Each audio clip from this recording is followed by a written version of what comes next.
Hey, Hey, is this heaven? sir, this is a Wendy's.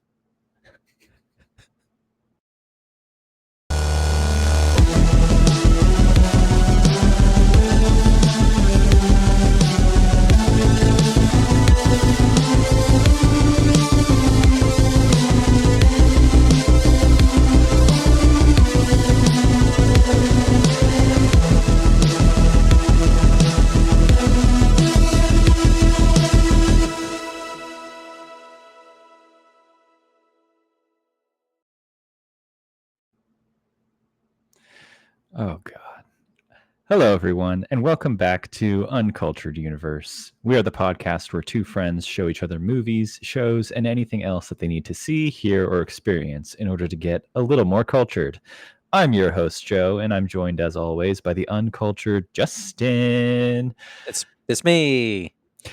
Today, we will not be selling the farm, and we will be resolving our daddy issues. It's the 1989 sports family comedy drama, fantasy comedy drama, Field of Dreams. Let's get this straight, okay? There is comedy in this. It's Uh, it's there. It's little, but it's there.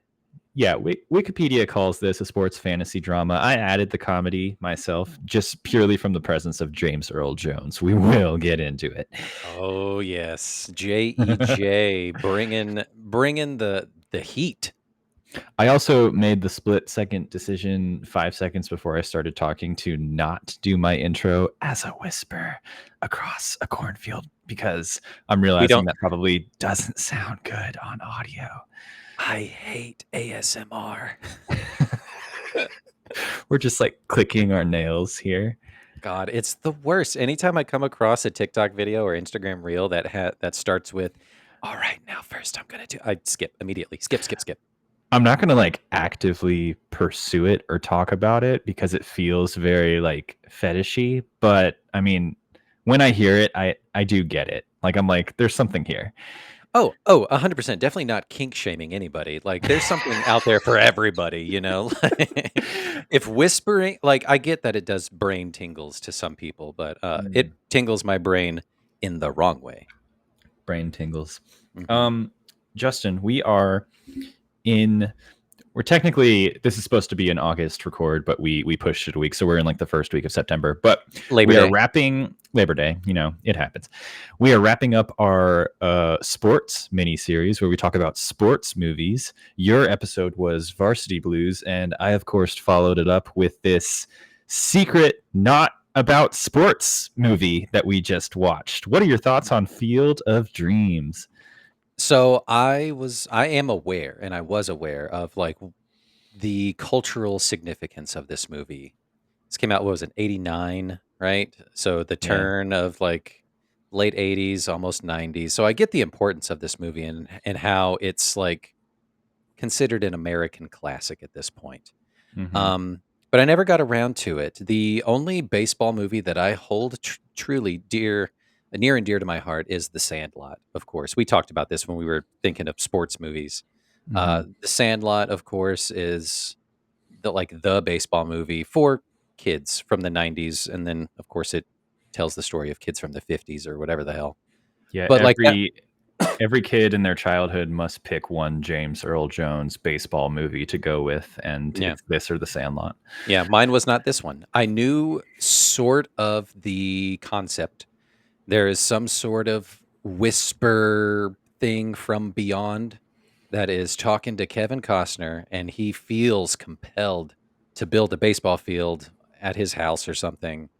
And that's kind of all I knew. Really, is like I don't know what the deeper levels of it are, what the actual message of it. Um, so I was, I went in this totally blind. Very nice. Yeah, Yeah. Jonathan was also of the opinion like he shared your same boat where he knows of Field of Dreams but maybe hasn't watched it, and he was like getting it confused with Angels in the Outfield, and I was like, Yeah. not the same thing at all, mon No, no, frere. no, no, no. Um, yeah.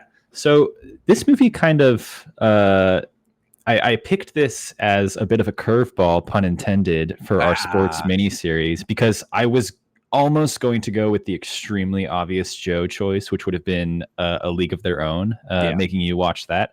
I feel like I will be able to catch that one in a future miniseries, and this one maybe not as much. So I took the opportunity.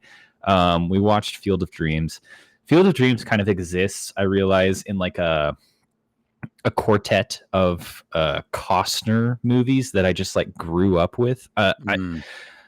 One Yeah. of my favorite podcasts that I listen to is called Blank Check, and they cover like director filmographies. They talk about like one movie per episode, kind of like how we do. Mhm. And they just did a mini series all about like Kevin Costner and the movies that he directed, and so it's been very much like a Costner themed summer for me. And I realized there was a lot of Costner in my childhood, specifically this movie. There's a movie called Silverado. Have you seen that? It's like a Western. Is it, It's one of like his I was early ones. gonna say, is it about trucks? But no, it's about It's him and Kevin Kline and Scott Glenn and Danny Glover in a Ooh, Western together, and interesting. they're like taking on the leader of a town and stuff. Ooh, Um, Also Robin Hood, yeah, Prince of Prince of Thieves, Thieves. Yep. huge for me. And then lastly, Waterworld. Ooh, I didn't realize that Waterworld was supposed to be a bad movie because we watched it, I swear to God, like every other week growing up. I could probably recite that movie line for line. I remember watching that movie too in theaters. And isn't that movie like famously like 3 hours long? It's It's pretty like long. I think there's it's like multiple versions of it. There's like director's cuts and stuff. yeah, it was like an action-packed kind of like blockbuster hit of that summer. But yeah, I just remember being entertained and kind of bored seeing it as a 7-year-old. It's a lot of But water. Yeah. a lot of water, so much water, and but yeah. So here's my main thing with Kevin Costner. Kevin, the one note that I have about Kevin Costner, and this The is one note. it's a one note thing that I wrote about Kevin Costner, and we don't normally shit on actors or talk bad about performances or anything. But man, Kevin Costner cannot act his way out of a paper bag. And Oh, it's, Justin. I feel like We were this doing so movie, well the last few episodes. I know, but I mean, that's not to say that I did not enjoy this movie because I did. I really Oh, did. But that was my only like kind of pulled me back in, or pulled me out of it rather. Um, Kevin Costner is just it's hard for him to emote, or it's hard for me to pick up on his emotions. And I feel like this movie could have hit way harder with a little more. Give me a little more I could out see. of these emotional scenes. Like I'm inputting my own kind of stuff into the movie, and I'm inputting my own kind of experiences or whatever. So I'm still moved in the parts where you're supposed to be moved, but I'm not moved by the performance of Kevin Costner, Yeah, if that's fair. he's not like going super high or super low on the emotional range. I can see where you're coming from there. He's kind of steady throughout. He's kind of the straight man in all of this. Hmm. And then like you see him more recently in a role like Yellowstone. I don't really watch Yellowstone, but I've seen like clips and stuff where he's basically playing like Western like Succession, right? Yeah, And he's just right. like very like gruff and stuff. Hmm. And so he's not really emoting as much in that. I think that is kind of the lane that Kevin Costner lives in. Again, like in this, I'm gonna like quote stuff from this Blank Check miniseries that they did. They said like, especially in his early years and into like the Yellowstone years, he's really like become like the definition of like an American guy in like cinema and TV, even though he's not like conservative in the way that you think that would be. He's Right. actually kind of like a liberal slash libertarian. I don't know. But this movie, he is taking more of like a lighter comedic approach, especially compared to something like Yellowstone or something like Waterworld. Yeah. And I kind of love it. There is he's kind of like he's kind of a doofus in this. He's like, you you can imagine like this happening in real life. Imagine this happening in real life. Yeah. And like if you were the family members of this family, you would be like genuinely concerned that this guy is going insane, and plowing through his cornfield. Hmm. And he doesn't really do a lot to dissuade that. He is very kind of happy-go-lucky, just letting it all Yeah. happen in this movie until there are pockets of it where he gets like very frustrated at the voice, and those are kind of my favorite parts where he just kind of lets it crack. Yeah. And there's a moment at the end where he gets to the point where like he's literally saying like, what is in this for me? Like I Yeah. did all this, like this is bullshit. Like what do I Mhm. get out of all this? And I kind of like it. Yeah, you're right. Those are the points that I did enjoy more out of his performance because it's like, oh, he is human. Hmm. Like there is emotion to this. Like, uh, uh, yeah, getting frustrated with the voice and then like having it up to here with like not really understanding. Like now he's asking questions and now he's kind of getting pissed off. Like it was kind of detracting for me, but because it was just like, hang on, like I feel like you should be feeling way more or asking way more or doing more. But like you said, he is kind of just going with the flow and like really just kind of letting the plot just like get to it. Yeah. So I hadn't seen this movie since childhood, and I was surprised how, like, after the opening, like, montage of images and stuff that show, like, oh, here's his dad, and here's where he met his wife in college, and they had a kid, and they bought a farm. It just, like, it gets into it immediately. Like, the next scene is him in a cornfield hearing the voice. There's, like, no yeah. build up to it at all. I didn't realize that. And I also, there's moments in the film when he is like in like the road trip portion of the film that I completely Oh man. forgot about. I completely forgot about all the Burt Lancaster stuff, and how for a moment this literally becomes a time travel movie. I forgot about that. Mm. Um, but let's do this. Do you want to get into the trailer and plot description just so folks have an idea of like what the hell we're talking about? Oh, absolutely. Yeah, let's do that. Let's see this. Here we Oh go. my god.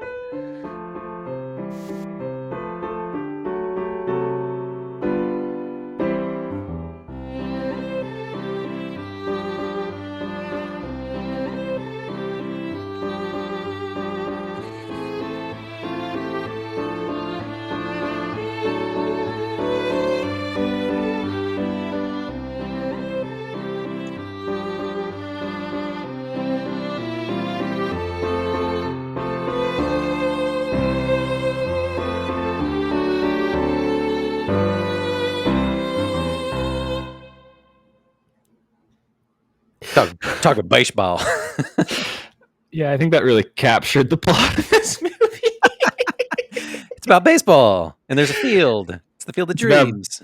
baseball, the American pastime, and people will come, Ray. People will come. Um, yeah, the plot of this movie is insane. So I understand how it may have been hard to adapt that into a trailer. And I like the direction that you went there. Let me give you some film stats, and then I'll make you try and describe the plot of Field of Dreams in under a minute. Easier said than Um, done. Yeah. yeah. Uh, Field of Dreams, directed by Phil Alden Robinson. What's he known for? Um, What's he done? he also directed a movie called Sneakers, and then a movie called The Sum of All Fears, which is the Jack Ryan movie that is Ben Affleck and not Alec Baldwin or Harrison Ford. Oh, okay. Wait, didn't they do another Jack Ryan like series on Yeah, Amazon with they did another movie with Chris Pine, and they did a series with Krasinski. were they trying to like make an American James Mhm. Bond with that character? Kind of seems like it. I think Interesting. that's exactly what they were doing. What is tell me about Sneakers. Is that a basketball movie? No, I think based off of the poster, it's like a Robert Redford maybe like heist movie. It's very S- much like Ocean's 11, like we Oh, got a crew style poster. okay. Not like the noun sneakers, but like No, the the other noun, sneakers. the other noun sneakers. A person, the one who sneaks. Yeah. I think that is the idea. I could be completely wrong though. It looks like a 90s heist movie though. Okay, cool. All right, go on. Field of Dreams is based off of a book, in fact, called Shoeless Joe by W.P. Kinsella. So, like the namesake of Kevin Costner's character in the book, in the Oh, movie. Um, I was reading some trivia here. The test audiences for the movie, it was originally called Shoeless Joe Jackson, and they didn't like that because it sounded like the movie was about a hobo. And so they changed it to Field of Dreams, and they had to go back to the writer of the book and be like, so sorry, we had to like change it. And he was like, I don't give a shit, because the publishers of the book are the one that came up with the title Shoeless Joe, and he originally wanted to call his book Dreamfield. So it Oh my was a god. weird full circle moment, even though Field of Dreams is a much better title. Field of Dreams is so much better as opposed to Shoeless Joe. Because Yeah. you're right, Leia, it's like, what is this like shenanigans we're gonna get It's just, into with this it hobo makes you guy? think of like Forrest Gump or something. Yeah. Yeah. That's amazing. I had no idea. That's really cool. I saw that when it was doing the credits, based on the book by some guy, and then I didn't even put it together till you just read it. That Kinsella, same guy. Yeah. Cool. There you go. This movie stars Kevin Costner, Amy Madigan, little baby Gabby Hoffman. Right when you don't know where the movie is going, in comes James Earl Jones, Ray Liotta, Timothy Busfield, Burt Lancaster, and a young Matt Damon and Ben Affleck in the crowd scene at Fenway Park. They were extras. How about that? Wow. How about them apples? Wow. Wow. It was released in May of 1989. It made 84 million against a budget of 15, so not bad. Because they had to like rent all that land and plow through a cornfield, or some poor family's farm. Yeah, like Um, not a lot of like on location shooting. Like road trip scenes is just like, let's get an aerial shot going down some bumpkin road and then we'll shoot on yeah, a lot for being yeah. here and being there. That's pretty cool. Yeah.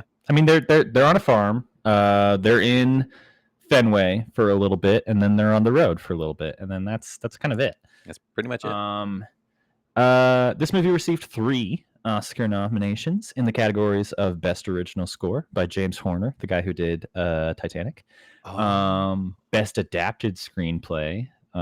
We love we talking. love those. Yeah. And Best Picture, which is fun, because that was back when they only had 5 Best Picture nominees, so special.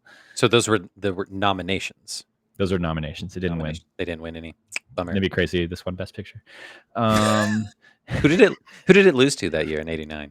in '89, Or I guess '90. yeah. Let me see, because that wasn't. It'd be hilarious if it was Dances with Wolves. Hang on, His other movie. his other movie in the '90s. Yeah, it was '89. It lost to Driving Miss Daisy, Oh, yep. Superior which movie. I have not seen. But other movies nominated that year were Born on the 4th of July, Dead Poets Society, and My Ooh. Left Foot, all of which I have not seen. You said you've seen some of Dead Poet Society. I think I said I know of Dead Poets Society. I've not Oh, officially seen it. I think we crossed it off our list just because I know enough about what it's about. well, yeah, I guess. Okay, we'll put it in the maybe column. I also know the biggest thing I know from Dead Poets Society is the Saturday Night Live uh, skit where they're all standing up on the desks and one of them stands up and gets his head chopped off by the fan. There's just so much blood everywhere. I didn't know that was a skit. That's amazing. Of course, SNL will do that. Oh, I gotta send it to you. Okay. Yes, so that is Field of Dreams. Fun time. You want to try and give me a plot description on this bad boy, and then we can get into more thoughts on the movie. I can do it. Let's do it. All right, hold on, because I'm gonna pull up the right one this time. Okay, your plot description for 1989's Field of Dreams starts now. Angels in the Outfield stars Kevin Costner, and he and his family live on a farm. He lost his dad once, or years ago, and he's standing in a field, and he hears a voice, and it says, "If you build it, he will come." So he's like, "What the fuck? I guess I should build a baseball diamond in our profitable cornfield." And his wife's like, "Okay, whatever." So he does it, and then he keeps hearing the voice, but then a ghost comes through the cornfield, and it's Shoeless Joe Jackson, which is a big deal. And then he's like, I need to go on a road trip because I keep hearing voices. So I'm going to go find this guy who's a writer. It's James Earl Jones. And then Ghost Dad movie keeps going on, and he goes across town. He goes into a time warp where he sees an old ghost, but then he comes back to his farm, and it's the young version of the ghost, and they're playing baseball. They figure out the riddle. and Ray Liotta's there, and he's like, "Go play catch with your dad," and he's like, "I'm gonna go play catch with my dad." But also, a bunch of people are gonna come and want to see this because they believe now. That is Angels and Airwaves. I really love when a plot description includes the movie keeps going on. It does, and it did. Yeah, I think you touched on some themes here. We love it when a baseball movie is actually a honeypot for a movie about the bond between a father and his son. I clocked Did you see that coming? I didn't know that that's what this was. I clocked it during like the intro montage, probably within the first couple minutes, and that was my first note that I wrote down. It's just like, this is a dad movie, and it's going to make me cry, isn't it, Joe? It's a dad movie. It's a dad movie, and damn it, it did. Even though Kevin Costner didn't give me the performance I wanted, it still hit. I love getting you with dads with daughters movies because I know that's going to hit you hard. Even though this is more this is more of a dad son thing. It's more of a his dad, yeah. His dad and him. Yeah, which we'll get into the meat and potatoes of the why. Yeah. Yeah. Yeah. So Field of Dreams, just to kind of like walk back through your plot description a little bit slower because we do need to take some time here. We do. Some iconic moments in this film, If You Build It, He Will Come, is voted as like a top line in all of cinema by the American Film Institute. They have like a top 100 lines for movies. It's on that list. Mm-hmm. And so Kevin Costner hears that voice in the middle of his cornfield and he starts obsessing over it. And it kind of ties into the themes of this movie that they pretty clearly like spell out on the page where he's like, I'm like 36. First off, he's like 36 in this movie. I almost threw up. I know. I'm just like, wow, that's a hard 36. He's like, I'm like 36. Maybe I haven't done everything I could do with my life. Maybe this is the last chance I have to like do something big. And his wife kind of like jumps on board with it. And so it's a little early for a midlife crisis. You know? Right. His dad's part of like, not the baby boomer generation, maybe the silent generation or the greatest generation. Basically, he doesn't want to become his dad because his dad kind of like worked until he died and like never really fulfilled his dreams, his field of dreams. He never felt his dreams, yeah. And so this is about like not taking on the baggage from your parents, and he wants to do something kind of impulsive. And so he follows this voice. He builds a baseball field in his cornfield. Ghosts of old baseball players start to appear, and he gets to interact with them. And then the voice keeps saying things, and he realizes he needs to, go find this writer from the 60s who's maybe disillusioned in his own life, and it's James Earl Jones, and they have like a really funny interaction where Kevin Costner basically has to kidnap him to bring him to a baseball game, and James Earl Jones is like, whatever, fine. And then James Earl Jones kind of like gets in on it. He can hear it too. Kind of like, it's very cool. They're kind of figuring out what's happening here. Why are we hearing voices? And then it becomes about like James Earl Jones like reigniting his passion, and he kind of goes to heaven at the end. And I always thought that was him dying at the end, but I think they do make it pretty clear that he's like coming back at the end of this movie. Like he just like goes to the afterlife to visit it. Yeah, and he gets to come back and write about it. I want the follow-up. Yeah. I want to see what happens afterwards. Field of Dreams 2. Where it's the plastered, front headline, Heaven, real? ? Field of Nightmares. More like Field of Nightmares. One man goes in and comes back forever changed. Yeah. And then right when you think the movie's ending, you realize Kevin Costner's dad is one of the baseball players who came back, and he gets to play catch with his dad, who's a ghost, his ghost dad. Ghost dad. And his dad gets to meet his family. All of that doesn't really matter because my favorite part of this movie is Amy Madigan as his wife. This is kind of my first and maybe only touch point with her. She's in a bunch of movies in the 90s that I've never really seen, but I know her from this, and I know her from that Hunt movie that came out a few years back, like during COVID, where it's like we're hunting people in the woods and stuff. Did you see that? I did not see that. Didn't even know that was a thing. Anyway, she's in there. She's a firecracker in this. She reminds me of like Holly Hunter Mm. Um, Yeah. and I love her in the PTA scene where they're talking about burning books, and that Oh kind my of like god. leads to the James Earl Jones side quest. It's Um, true. Yeah, yeah, yeah. Because he's ciphering out whatever that means. What is it? Ease his pain, and he's yeah, like writing it down like a psycho in the middle of the PTA meeting. I Yeah, that just that scene was great. It hit a little too close to home. 40 years later, of uh-huh. like, oh, we're still talking about this. Amazing. Uh, Yeah. You get so many like wife characters in these movies who can just be like off to the side and just supportive, and she is, but there's just they give her so much oomph, and I think the actress has such like a screen presence that she just like jumps off of the screen for me, yeah, and I love that she gets kind of like a highlight in that scene. because she emotes and she gives more of the performance. She is the perfect yin to the yang of Kevin Hmm. Costner, kind of middle of the road molasses kind of performance, and she's like you said, a firecracker, just jumps off the screen. So they're a good pairing. The thing that I also had like a what the hell?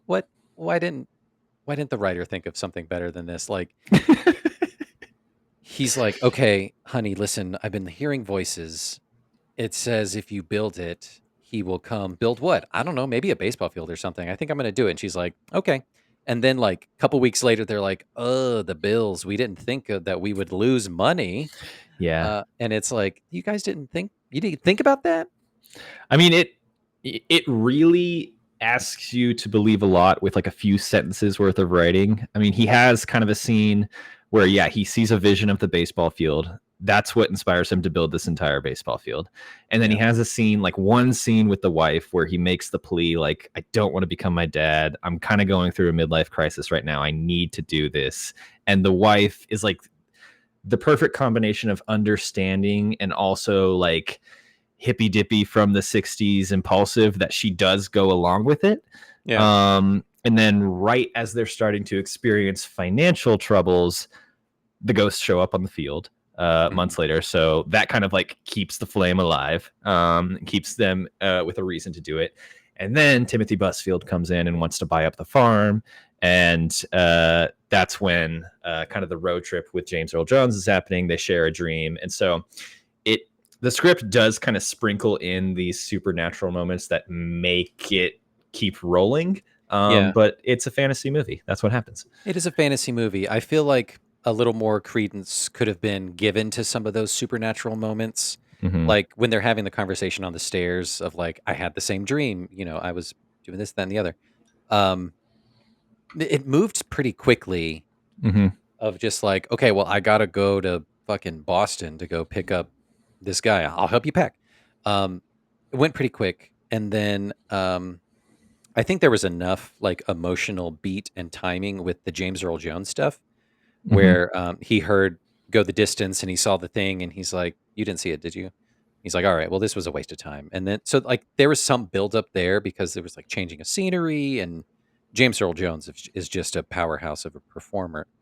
So anytime he's on the screen, it's just great. But I feel like that supernatural bit of like I heard the same thing too. Let's go on. Let's continue the road trip. Let's go west.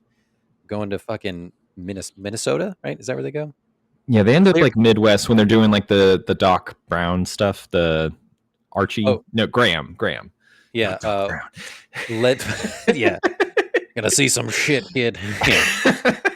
Uh, which that scene was really confusing. That whole thing of like, I Yeah, see a ghost. This guy died, but I'm seeing him as an old man, as a doctor, and he tells me about his dream. But then you see him later back on the ball field as a young man. that was the part that I forgot from watching this in childhood because it's just like you're saying, it is kind of confusing. The movie kind of breaks its own rules because they pick up hitchhiker young Archie Graham on the road in the middle of America, bring him to the baseball field, and then from that point on, he's with the ghost and he can't step off of the baseball field. So it's confusing.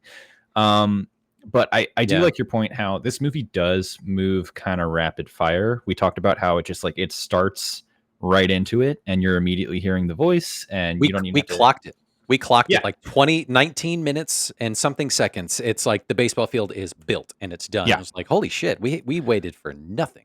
which like pacing, yeah, we love it. Sure.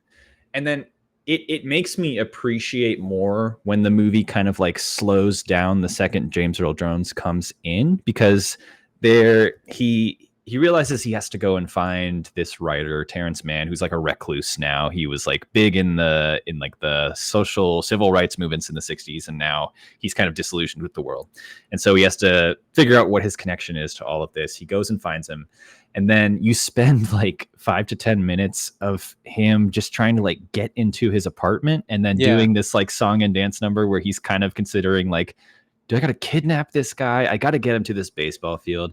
James Earl Jones does not want to go. He's very crotchety in all of this. He's got some real funny lines where like Kevin Costner calls him a pacifist, and he's like, shit, because he's about to like beat him up with a crowbar.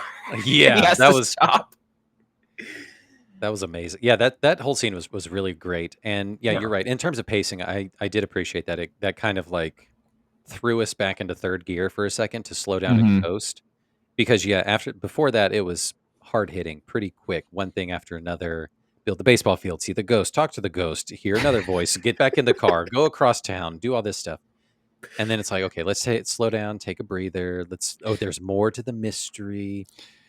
That was great. That was the thing I had no idea about. I thought it was just the one line of Mhm. "If you build it, he will come," There's which more. I know. I didn't know that there was two other It's like pieces to it. National Treasure. Right? Yeah, it's this whole cipher, the thing that you got to do it in. Um, isn't this one of those lines that's like often like misquoted? Because they never say "If you build it, they will come." It's "He Oh, will come." it's like the Mandela effect Yeah, thing. Like people yeah, don't remember. hmm, Yeah, it's if you build it, he will come. yeah. And yeah, people misquote it sometimes. Um, we just something about what you were saying. We used to talk about how certain movies that we cover would work well as like really random indie video games. I want to play the Field of Dreams CD-ROM where Oh you're dealing with yeah. like kind of 8-bit Kevin Costner standing in front of the screen like Oregon Trail style, like, where should I build the baseball field? Here, and then you build, and then the ghosts come, and then they're like, you gotta go find James Earl Jones. Road trip. The farm Just the is cut losing sequence. money. It is like Oregon Trail, amazing. Yeah, and then in between, interstitially, there's like baseball trivia in between. Mhm. That'd Did be you amazing. know? Shoeless Joe Jackson got his Mm. name from A, never wearing shoes, B, from the actual example. Yeah, that'd be great. We really Speaking got of, to make these. I know we should. We should learn how to program video games and just take the time. Yeah, Um, that's what you can do in your off time. yeah. Um, speaking of Shoeless Joe Jackson, such a fun connection there between us specifically. Oh when my you god. when you first started work at supply.com, when we worked together back in 2016, um, I remember when you were interviewing, and Matt, our manager at the time, he's like, yeah, we're going to bring in this guy Joe. He's great, Shoeless Joe Jackson. And I was like, shoeless Joe. I didn't understand the reference. I had no idea. Wow. We called you Shoeless Joe for a time.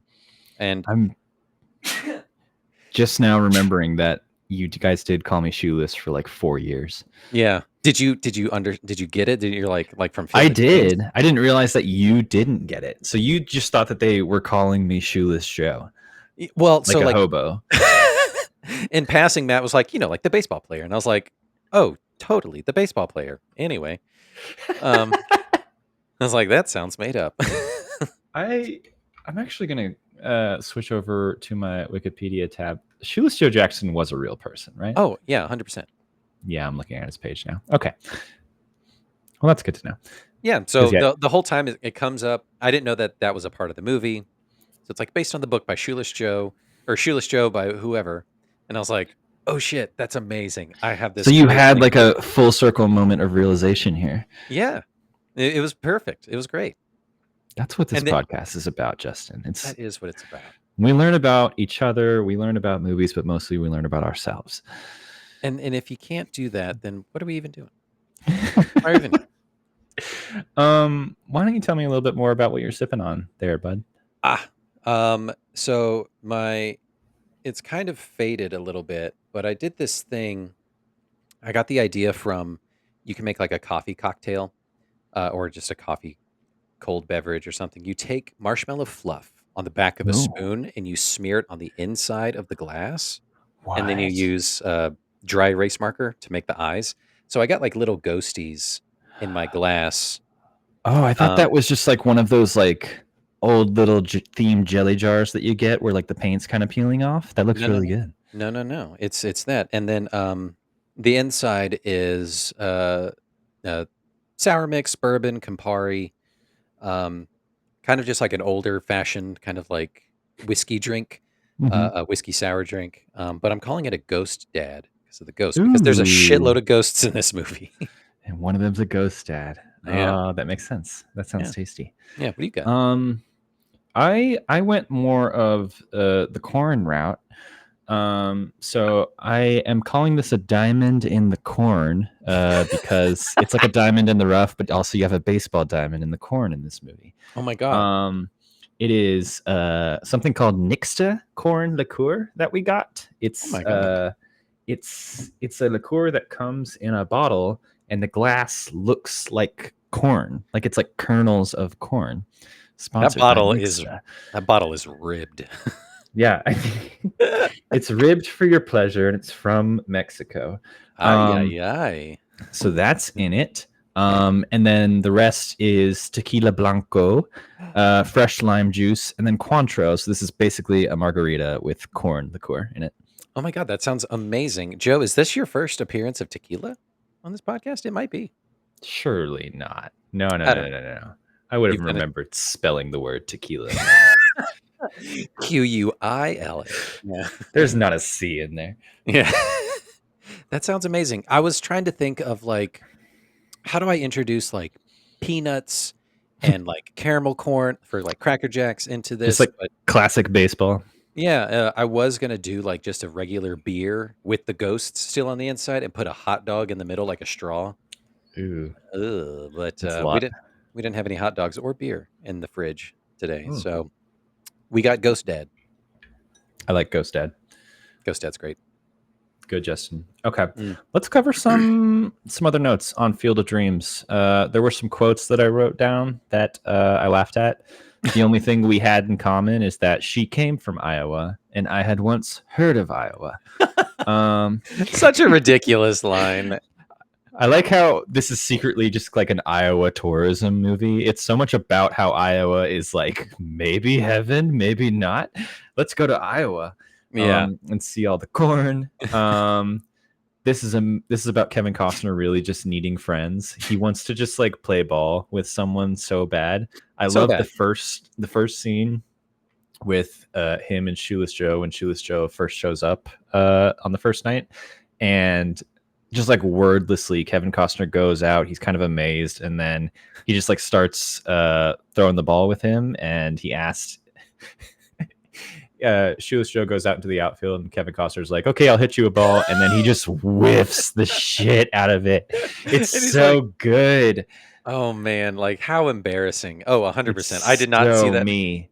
I didn't see I didn't see that happening. It was great. That was a funny And you moment. could tell he's just like, God damn it. Ruining my chances in front of this fucking ghost. Stupid, stupid, stupid.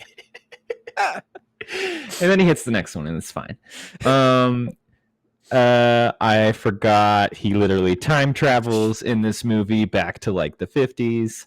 Them not letting Ty Cobb play is LOL. You know why he stopped writing books? Because he masturbates. That whole PTA scene is so funny to me. Insane. Ray, I just halted the spread of neo-fascism in America. Um, the fact that there's a ghost umpire in addition to like ghost baseball players, I really want to dig in on that with someone someday because there's just like so much going on there. Is Yeah. there heaven for everyone? Are we split up into your jobs in heaven? And if so, did the umpire heaven have to like speak with the baseball player heaven in order to And get the umpire in there? they had to agree. Yeah. I mean, because they're talking like there's so many people who wanted to come, Mm-hmm. apparently. They're just waiting in the corn. Just to come play baseball. the implications are so beyond what this movie is prepared to talk about. That is my third note in here, is just like there are so many more questions than answers that you get. And I guess that's fine. Life's a mystery, whatever. There could be But a like, whole Field of Dream multiverse, where like what other fields are out there, and what other dreams and what other ghosts are coming. yeah, like is there a basketball version? Is there a shuttlecock version of Field of Dreams that just like, Tennis, badminton court of dreams. yeah, pickleball court of dreams, like in modern times. Someone who died 2 years ago wants to come back and play pickleball, you know. This sounds like a Rick and Morty episode where it's like mini golf of dreams. They keep on going to different universes where it's just different field of dreams. Oh, geez, Rick, this sounds really, kind of pandering, don't you think? Yeah, whatever, Morty. Chess of dreams. Chess of dreams. Yeah, so good. Um, and yeah, the ending is insane. You have multiple things happening in quick succession. Karen, the daughter, falling off the bleachers and choking on a hot dog. Most Oh my traumatic God. moment of my childhood. My God. They walk that off very quickly. They're like, yeah, she almost died. Let's go talk to these ghosts some more. And then when Doc Holliday comes off the field and he decides he doesn't want to be a ghost he doesn't want to be a young ghost anymore. He wants to be an old ghost now. Yeah. Which what? Then he's like, "What happened?" And Annie's brother is like, "Oh, she fell. Sure she did. You fucking dropped her, you You loser." almost murdered her. You don't deserve to see the ghosts. Yeah. So I had a quick jump in my brain. I was like, "Oh God, she's dead. She's gonna come through the field now." Justin, I didn't even think of that. That's what I That's was thinking. actually that's going to play right into my game at the end of this episode because Oh my there's a God. lot going on in this movie where it could have turned south. It absolutely could have. And that part was insane. And that is one of my other notes in here is just like, fuck Annie's brother. Holy shit, that guy is a garbage person.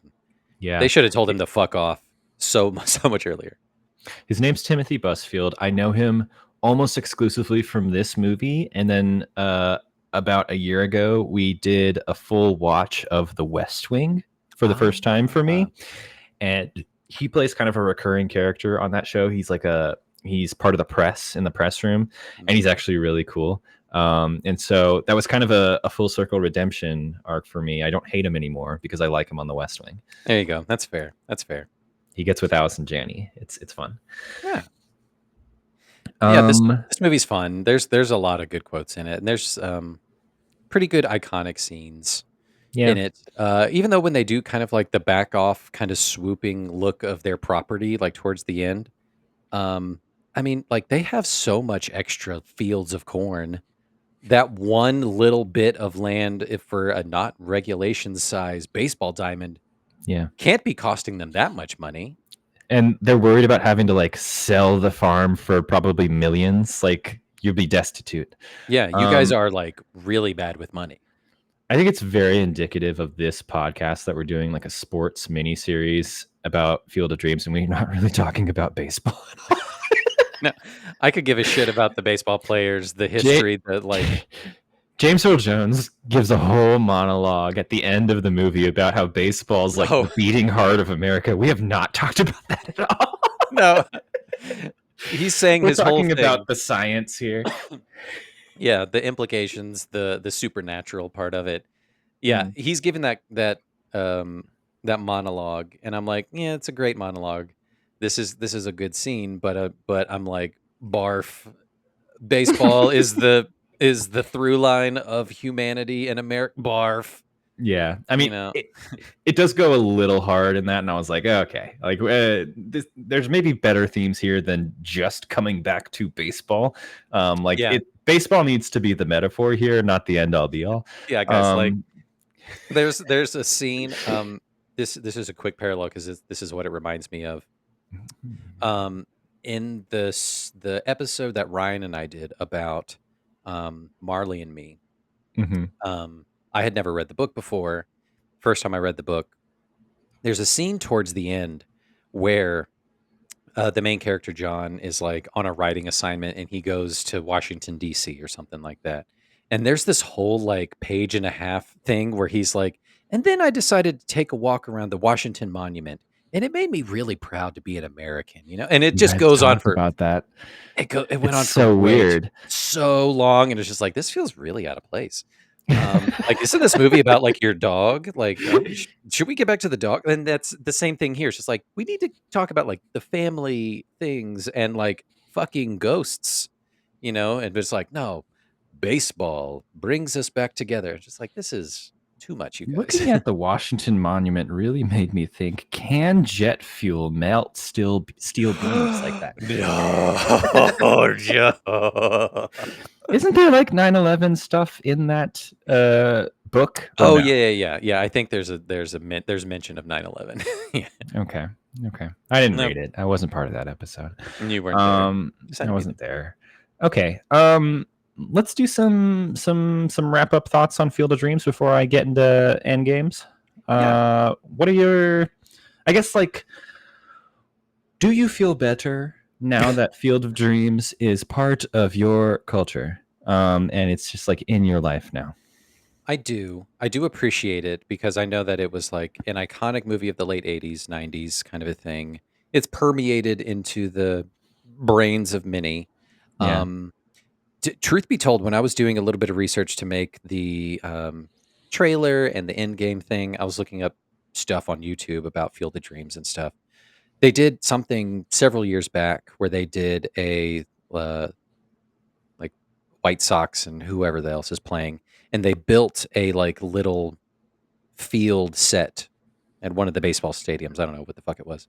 Um, but it was like this really cool special thing that they did, and Kevin Costner was there, and he walked out Mhm. the outfield, and he walks out, and he's like reenacting some of his scenes, and the theme is playing like swelling through the stadium, and then the players come out through the field, and it's really cool, and it's really emotional. And I didn't Mhm. realize it until watching that. I was like, "Oh wow, the theme is really strong and really good."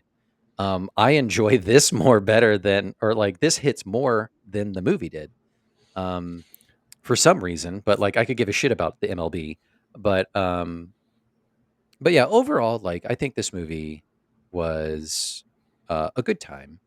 It's a dad Yeah. movie. It's a dad's father son parent kind of a thing. Even though I wish they kind of would have like closed the loop a little bit more. They were like, okay, so Ray Liotta's been talking to me this whole time. They're in cahoots in ghost purgatory heaven or whatever. So his dad apparently comes up with like, I got this great idea. Whisper to my son to build a baseball field and go find this writer to connect to this guy to come back, and then I'll be nonchalant. You guys will go back in the field, but I'll be like putting my shit away, and then I'll like longingly turn around. Also, I'm gonna Hot look dad hot also. as hell. I'm gonna make sure I'm hot as Can we shit. just talk about like how the dad picked his hottest version of himself to come back? Yes. I really had that written down. Like, why is this dad so hot right now? Anyway, How do you get Kevin Costner from like that gene pool? Like, holy shit. God, But register that jawline as a weapon on that baseball field. no kidding. But so like there was that whole thing too. And then it asked more questions or presented more questions than giving answers of just like, his dad knew who he was sort of, but not really till the end. Until he The says, ending, the ending is very much a vibes ending. You just gotta you gotta go with it. yeah, it is. But I enjoyed it. I do feel better that it is a part Yeah, of my culture. yeah. This is obviously a huge movie for like baseball fans and dad fans. And I I like to think like it is part of the cultural zeitgeist at large, that there's like a non-zero percentage of cultural references that you're now going to get, just like in general. Like it's permeated in that way. Oh, 100%. You got it. Excellent, Justin. Okay. Why don't we jump forward into end games What? before we get into our exciting next steps for our podcast? Wonderful. Buckle up.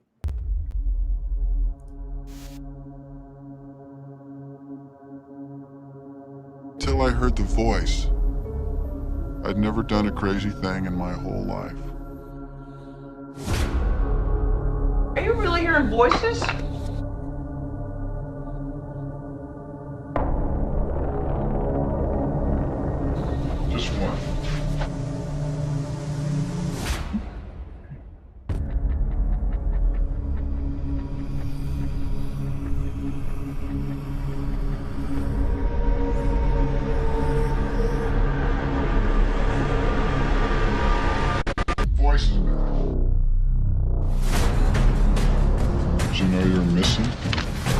angels here? Oh no, they don't exist here.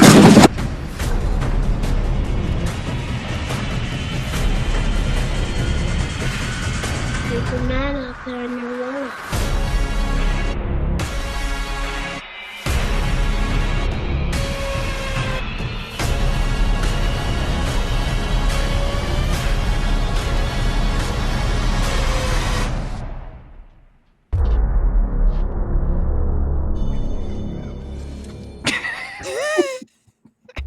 I can't take credit for that. I can't take credit for that.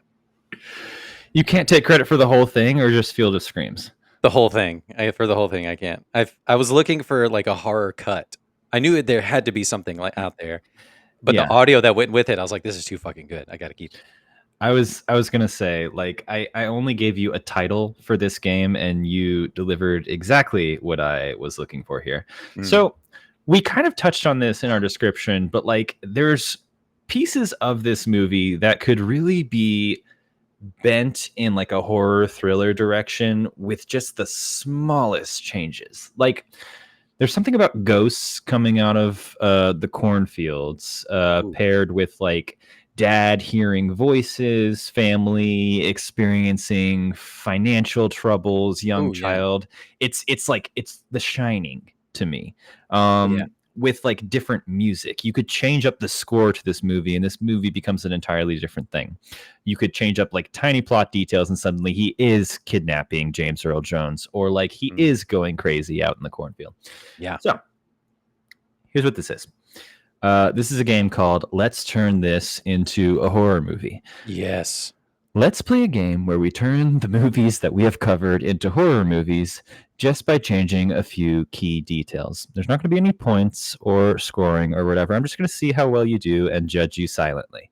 So, for example, in Field of Dreams, it turns out that Kevin Costner is actually hearing things, and he slowly becomes crazier and crazier out on that farm, and then he finds an axe. That's my example for Field of Dreams. That is what I want you to bring to these other examples. Or his whole family was dead the whole time. I love it. I love it. That. Just a little Sixth Sense. Give it all to me. We are mind melding right now. Just come up with the most creative thing. Okay.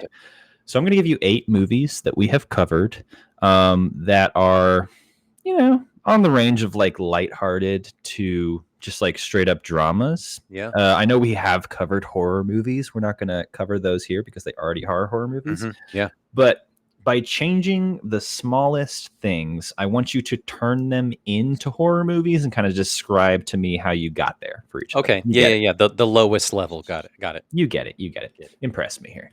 All right. Number 1, Chicken Run. Oh, I knew you were going to go to this one. I always go to Chicken Run.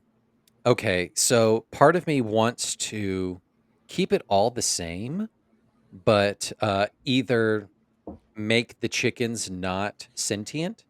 They're just stop motion chickens, and they still get like murdered and stuff like that. But it's kind of like a chicken uprising sort of a thing. Or at the end, like they can't stop what's her nuts, the crazy lady, and they all just like get on the chopping block. But I think some combination of that, of just making them just stop motion chickens, horrifying. Something about making them not sentient really just like put a chill down my spine. Like I was not expecting that. I like where we're at right now. Yeah. Okay. Number 2, a little bit of a curveball. Eternal Sunshine of the Spotless Mind. Oh, kind of make it like a Black Mirror episode. Yeah. I can't remember which one it is. The USS the Callister, Callister, yeah, where he kind of like gets stuck in his own mind. So like when Mark Ruffalo and Kirsten Dunst are kind of like fucking around in his apartment, and they kind of like mess up the machine or do something like that. They go too far. Mm-hmm. He like gets jizz on the machine or something like that, and it breaks. And he's like stuck in his brain. He can't get the machine off, or the machine comes off, and he can't leave. So he's like trapped in his own deteriorating mind. Every second in the real world is like a million years for him in his mind. Ooh, yeah, scary, incredible. Stuff. Okay, you're doing great. Number 3, Super Troopers. Super Troopers. Just remove all the comedy from it. It's just a cop movie. It's just a movie about cops being inadequate, being bad at their jobs, being trigger happy, Yeah. racist pigs, and it's just that. It's just a cop movie, just straight up just cops. The TV show. Yeah. Just like remove the space for like laugh track moments, I guess. Yeah. Yeah. Gone. Just like Yeah. keep those hard silences in place. Really let us sit with it. Mhm. Okay. I Mhm. like it. Number 4, The Parent Trap. Where Uh, do we go with this one? Okay, so we kind of had the discussion of like the legality of it. The back half of the movie becomes a legal drama movie. Mhm. Mhm. And both sets of parents lose custody. Neither parent gains custody. The kids have to go to an orphanage where they are split up forever, and they can never see each other again. It's like the saddest horror movie on earth. That's also what I was thinking. Yeah. Yeah.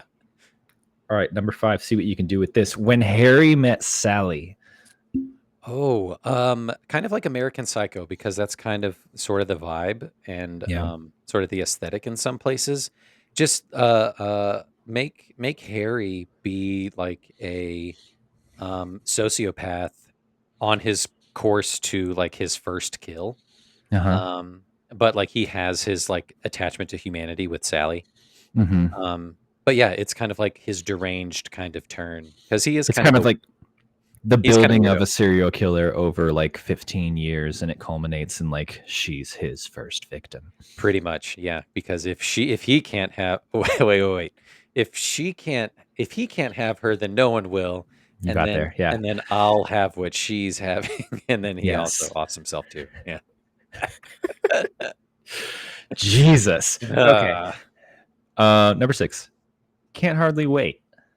Ooh. Oh, kind of like maybe turn up the ick vibe, kind of the cringe vibe, with the Yeah. main character, um, of Preston.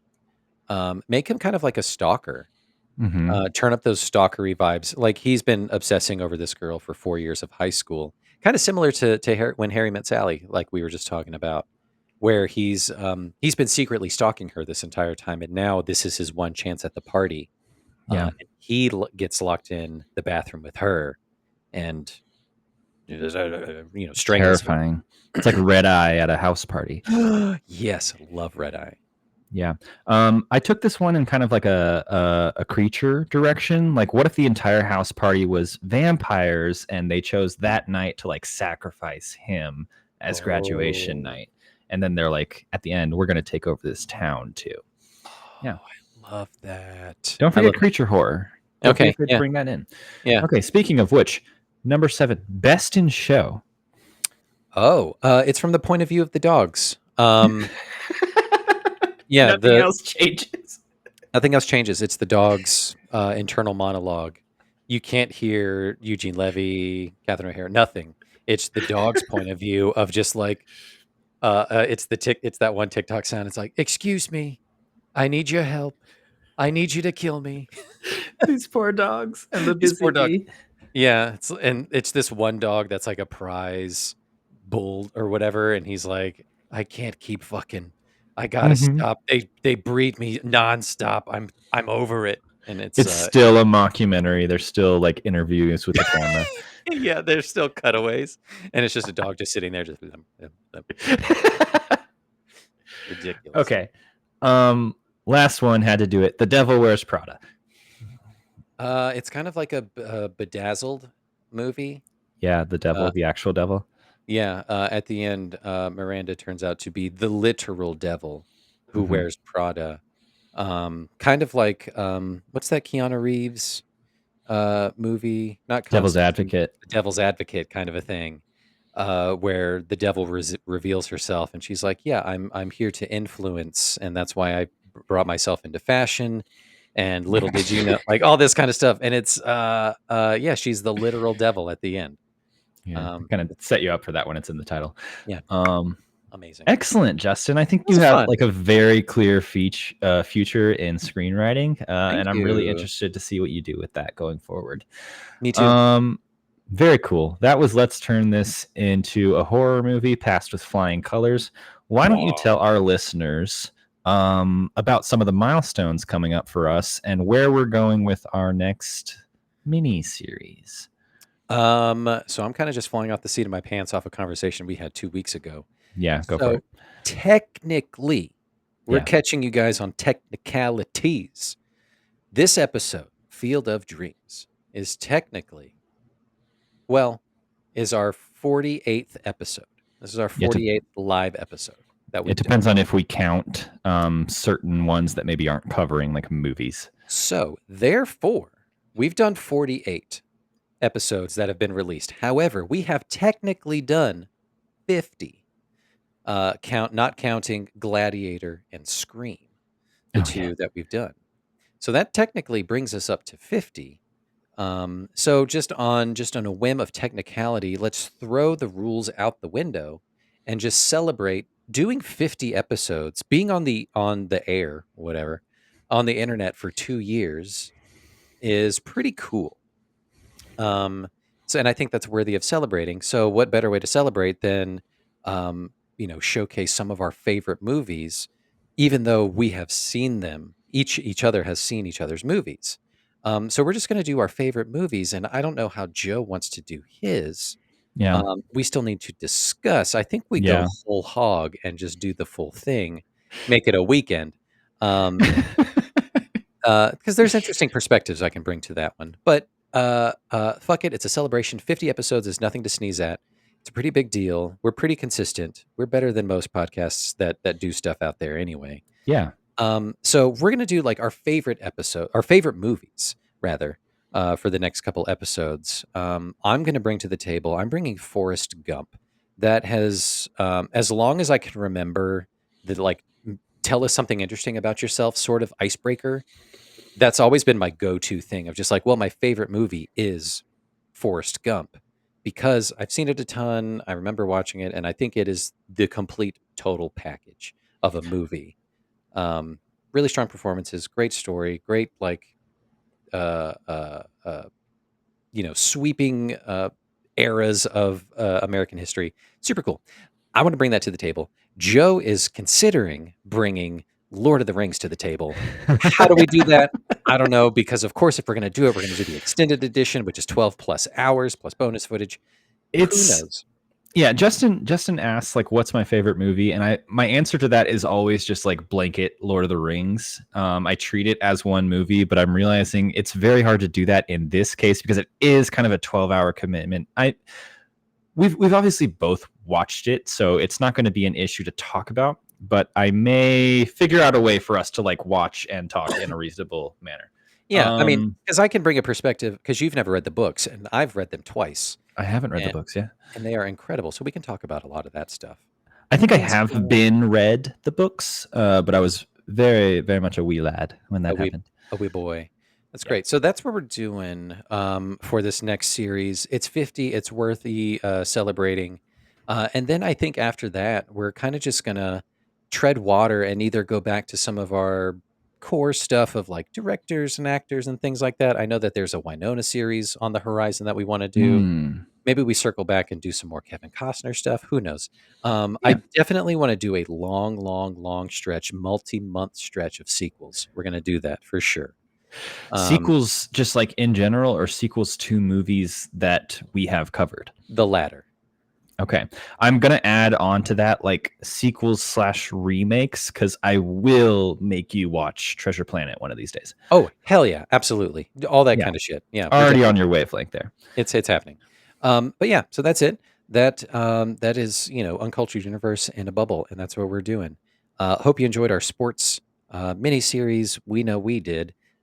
We love sports over here. Take me out to the ball game. Yeah, it's baseball season, but basketball's probably still happening. You can go play pickleball whenever you want. Hockey is a thing too. So do your stuff. Do what you like. Check us out on all the socials at UCU at Uncultured Universe on Instagram and TikTok and all the shit. And catch us wherever you get your podcasts at. And we will catch you guys later to celebrate 50.